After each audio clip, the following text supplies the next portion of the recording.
Bharuch RTO કચેરી દ્વારા 23 જાન્યુઆરીથી સઘન ચેકિંગ અભિયાન શરૂ કરાયું હતું। એઆરટીઓ પીઆર પડિયાના માર્ગદર્શન હેઠળ આરટીઓ ઇન્સ્પેક્ટરોની ટીમો બનાવી શહેર અને હાઈવે ઉપર તપાસ હાથ ધરવામાં આવી હતી। આ દરમિયાન નાના મોટા વાહનોમાં ગેરકાયદેસર રીતે લગાવવામાં આવેલી સફેદ એલઈડી લાઇટો સામે કાર્યવાહી કરવામાં આવી હતી।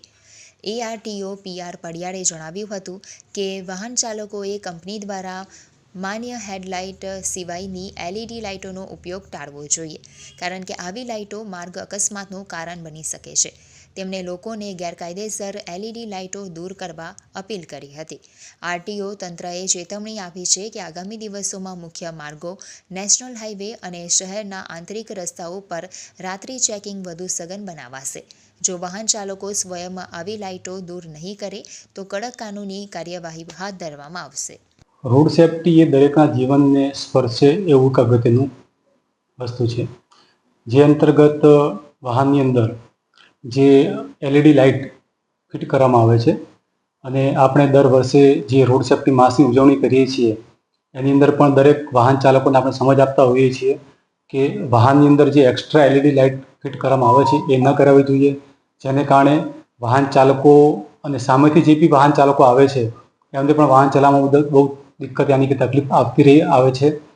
જે માટે અમે લોકો વડી કચેરીની સૂચના મુજબ જે ગત મહિનાની અંદર અમે લોકો જે 23 થી 31 જાન્યુઆરી દરમિયાન અમે લોકોએ એપ્રોક્સિમેટ 100 જેટલા કેસો કરેલા છે અને એની અંદર 4.5 થી પોણા 5 લાખ જેટલી વસૂલાત કરેલી છે।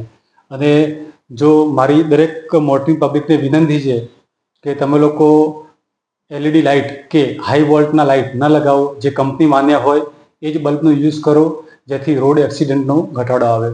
દરેકના પરિવારમાં કોઈકની કોઈક એવા સભ્ય હશે કે જે આ પ્રકારના યુઝ કરતા બલ્બ કે એલઈડી લાઇટનો ઉપયોગ કરતા હશે, પરંતુ એમને ખ્યાલ નહીં હોય કે આવી એલઈડી બલ્બ વધારાની જે યુઝ કરવાથી લોકોને કેટલું નુકસાન થાય છે, કેટલા લોકોના જીવ જોખમાય છે।